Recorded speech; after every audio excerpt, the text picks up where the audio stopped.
നമസ്തേ. പവിഴദ്വീപുകൾ എന്ന് നമ്മളെല്ലാം കേട്ടിട്ടുണ്ട്.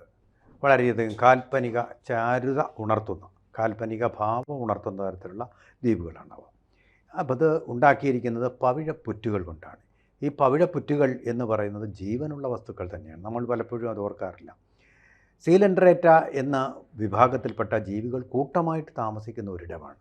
ആ ജീവികളുടെ എക്സോസ്കെലിറ്റൺ, അതായത് നമ്മുടെ അസ്ഥികൾ എന്ന് പറയുന്നത് ശരീരത്തിനകത്താണ്. ഈ ജീവികളുടെ അസ്ഥികൾ എന്ന് പറയുന്നത് ശരീരത്തിന് പുറത്താണ്. ഒരു ഉദാഹരണം വളരെ ലളിതമായിട്ട് പറഞ്ഞാൽ നമ്മുടെ ആമയുടെ പുറന്തോട് അതൊരു എക്സോസ്കെലിറ്റനാണ്. അതുപോലെയുള്ളൊരു സംഭവമാണ് ഈ കൂട്ടായിട്ട് അവിടെ ചേർന്ന് നിൽക്കുമ്പോൾ അത് വളരെ ഭംഗിയായിട്ടുള്ളതും പലതരം നിറങ്ങളുള്ളതായിട്ടും ഒക്കെ നമുക്ക് കാണാൻ പറ്റുന്നത്. ജീവിതമുണ്ട്, അവിടെ ജീവനുമുണ്ട്.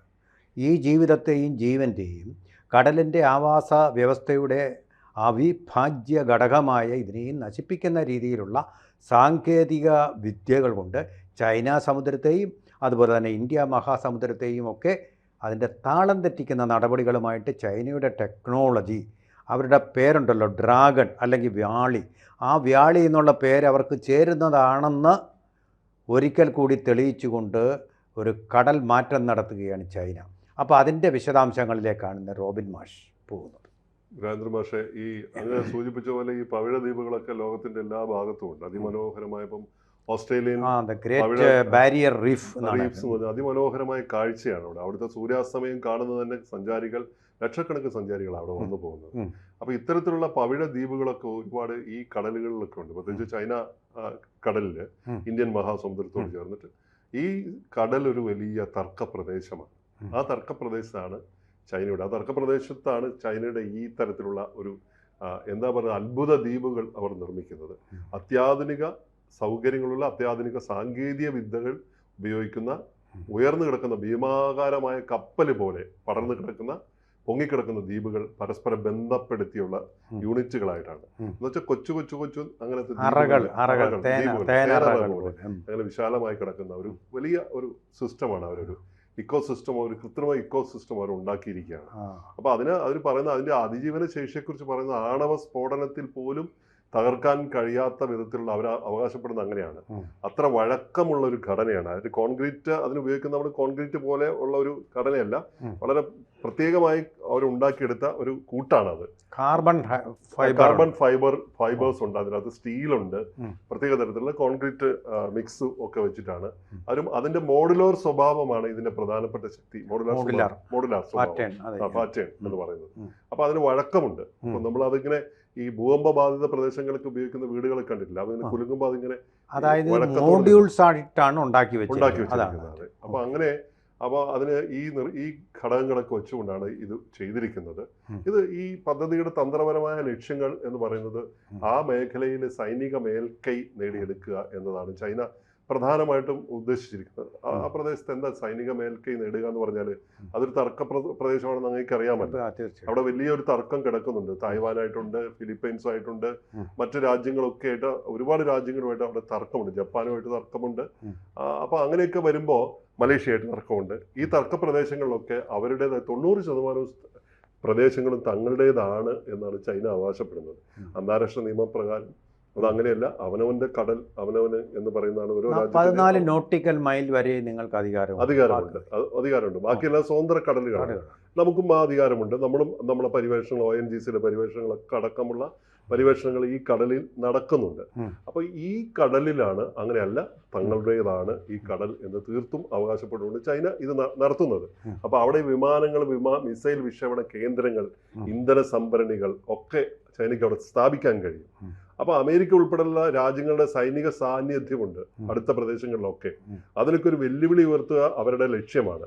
അപ്പൊ ഈ തരത്തിലുള്ള ദക്ഷിണേഷ്യൻ രാജ്യങ്ങളുടെ മുകളിൽ സമ്മർദ്ദം ചെലുത്തിക്കൊണ്ട് അവർ മുന്നോട്ട് പോകുക എന്നുള്ളതാണ് അവരുടെ ലക്ഷ്യമെന്ന് പറയുന്നത്. അപ്പൊ അവർ വേറൊരു കാര്യം ലക്ഷ്യമിടുന്ന അടിസ്ഥാന സൗകര്യങ്ങളുള്ള ലോകത്തെ ഏറ്റവും വലിയ കൃത്രിമ ദ്വീപിലുള്ള വിമാനത്താവളം അവർ വികസിപ്പിച്ചുകൊണ്ടിരിക്കുകയാണ്. ഡാലിയൻ ജിൻഷൌവാൻ അന്താരാഷ്ട്ര വിമാനത്താവളം പോലുള്ള വലിയ വിമാനത്താവളങ്ങൾ. അതിൽ ചൈനീസ് എഞ്ചിനീയറിംഗിന്റെ വലിയ ഒരു പ്രദർശനമുണ്ട്. അതിനകത്ത് VLFS സാങ്കേതിക വിദ്യ എന്ന് പറയും. ഭാവിയിൽ ഇത്തരത്തിലുള്ള നഗരങ്ങളും തുറമുഖങ്ങളും എണ്ണ സംഭരണ കേന്ദ്രങ്ങളൊക്കെ അവർ കടലിൽ സ്ഥാപിക്കാൻ അവർ ഉദ്ദേശിക്കുന്നു എന്നാണ്. കടൽ കര പോലെ ഒരു ഇടമാക്കി അവർ മാറ്റുക എന്നുള്ളതാണ്. പക്ഷെ എനിക്ക് തോന്നുന്നു ഈ പവിഴപ്പുറ്റുകളൊക്കെ അങ്ങനെ ഇല്ലാതാവുമ്പോൾ സംഭവിക്കുന്ന ഇക്കോസിസ്റ്റം, കടലിന്റെ ഇക്കോസിസ്റ്റം മുഴുവൻ തകരാറാവും, ഉറപ്പായിട്ടും തകരാറാവും. മത്സ്യം സമ്പത്തിനെ എല്ലാം ബാധിക്കും. വെച്ചാൽ അതിൽ അവർ ഗവേഷണങ്ങളും ബാക്കി കാര്യങ്ങളൊക്കെ പവിഴപ്പുറ്റുകളിൽ മുട്ടയിട്ട് ജീവിക്കുന്ന മീനുകളുണ്ട്, അത് നശിക്കും, എല്ലാം ഇല്ലാതാവും. ആ കടൽ എന്ന് പറയുന്നത് ലോകത്തിലെ ഏറ്റവും വലിയ സമ്പത്തുള്ള കടലാണ്, ഏറ്റവും വലിയ മത്സ്യസമ്പത്താണ് ആ കടലിൽ, ചൈന കടലിലുള്ളത്. അപ്പൊ അത് മാത്രമല്ല, ചൈനയ്ക്ക് അത് 2ാം ഗൾഫ് എന്ന് വിശേഷിപ്പിക്കാവുന്ന ആ കടലിന്റെ അടിയിൽ അത്രയ്ക്കധികം എണ്ണ പരിവേഷണം നടത്താവുന്ന രീതിയിൽ എണ്ണ പ്രകൃതിവാതകങ്ങളുണ്ട്. അത് ചൈനയുടെ ലക്ഷ്യമാണ്. അപ്പൊ അതുകൊണ്ട് തന്നെ സെൽഫ് സഫിഷ്യൻസിക്ക് വേണ്ടി നെട്ടോട്ട് ഓടുകയാണ് ചൈന യഥാർത്ഥത്തിൽ.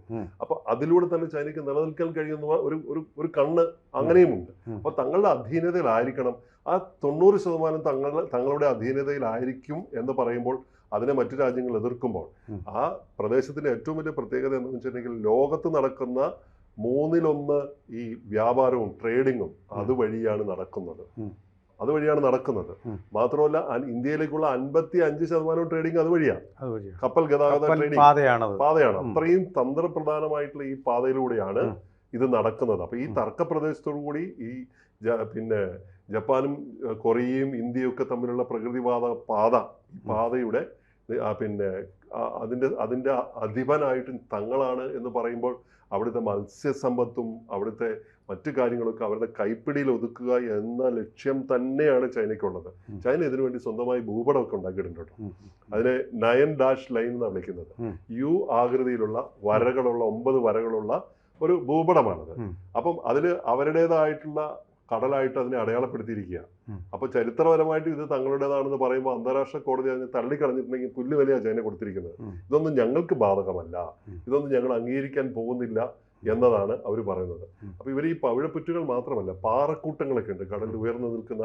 നമ്മുടെ വെള്ളിയാങ്കല്ലൊക്കെ പോലെ, വടകരയുള്ള വെള്ളിയാങ്കല്ലൊക്കെ പോലുള്ള പാറക്കൂട്ടങ്ങളുണ്ട്. ഈ പാറക്കൂട്ടങ്ങൾ ഉയർന്നു നിൽക്കുന്നതിന്റെ അതിന്റെ മുകളിലാണ് ഇവർ ബിൽഡ് ചെയ്യുന്നത്.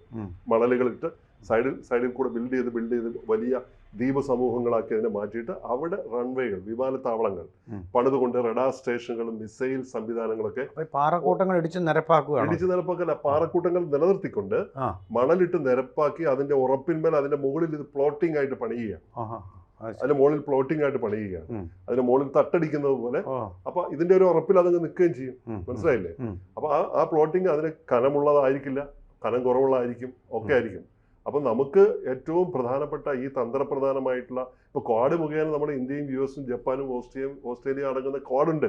ക്വാഡ് ഇതിനെ എതിർക്കുന്നുണ്ട്. അവിടെ ഇപ്പോൾ അങ്ങ് നേരത്തെ സൂചിപ്പിച്ചതുപോലെ അമേരിക്ക അവിടെ ഉണ്ട് എന്ന് പറയുന്നതാണ്, ഇതിനെ എതിർക്കാനുണ്ട് എന്ന് പറയുന്നതാണ് ക്വാഡിൽ നമുക്കുള്ളൊരു മേൽക്കൈ ഉള്ളത്. നമുക്കെന്ന് പറഞ്ഞാൽ ആ ക്വാഡ് സഖ്യത്തിനുള്ള ഒരു മേൽക്കൈ എന്ന് പറയുന്നത് ചൈനയുടെ അപ്രമാദിത്വത്തിനെതിരായിട്ട് അത് ചോദ്യം ചെയ്യാനും ചോദിക്കാനും ഒക്കെ ഉള്ള ആളുകൾ ഉണ്ട് എന്ന് പറയുന്നതാണ്. അപ്പൊ എന്തായാലും ചൈനയുടെ ഈ ഒരു മിലിറ്ററി ഗോൾ എന്ന് വേണമെങ്കിൽ പറയാം, ഈ സൈനിക മേൽക്കൈ നേടാനുള്ള ഈ തർക്കപ്രദേശങ്ങളിൽ കൃത്രിമ ദ്വീപുകൾ വികസിപ്പിച്ചെടുത്തുകൊണ്ട് അവരുടെ സൈനിക ആവശ്യങ്ങൾക്ക് വേണ്ടി ഉപയോഗിക്കാനുള്ള ഈ സൈനിക ഗോൾ, ഇത് അവരുടെ വളരെ തന്ത്രപരമായിട്ടുള്ള ഒരു നീക്കമാണ്. ഈ പ്രോജക്റ്റിനെതിരായി ലോകം മുഴുവൻ, ആ മേഖലയിലുള്ളവർ മാത്രമല്ല, ലോകം മുഴുവൻ ഇതിനെ എതിർക്കുന്നത് എന്ന് പറയുന്നത് നമ്മുടെ എക്കോസിസ്റ്റത്തെ പോലും തകർത്തുകൊണ്ടാണ് ചൈന ഇത് ചെയ്യുന്നത്. ചൈന സാങ്കേതിക വിദ്യയിൽ വലിയ വളർച്ച നേടുന്നുണ്ടെന്നോ ഒരു ഭാഗത്ത് മാറ്റി നിർത്തുമ്പോൾ നമ്മളെ സംബന്ധിച്ച്, ഇന്ത്യയെ സംബന്ധിച്ച് നമ്മളെ പ്രധാനപ്പെട്ട കപ്പൽ റൂട്ടായ 55% ട്രേഡിംഗ് നടക്കുന്ന ആ റൂട്ട് നമുക്ക് വളരെ പ്രധാനമാണ്. നമ്മുടെ എണ്ണ പരിവേഷണങ്ങൾക്ക് അത് വളരെ പ്രധാനമാണ്. മറ്റെല്ലാ കാര്യങ്ങൾക്കും, പരസ്പര ബന്ധങ്ങൾക്കൊക്കെ അത് വളരെ പ്രധാനമാണ് എന്ന് കാണുന്നു. കൂടുതൽ വാർത്തകളും വിശേഷങ്ങളും നിങ്ങളിലേക്ക് എത്താൻ ABC മലയാളം സബ്സ്ക്രൈബ് ചെയ്യുക, ബെൽ ബട്ടണും അമർത്തുക.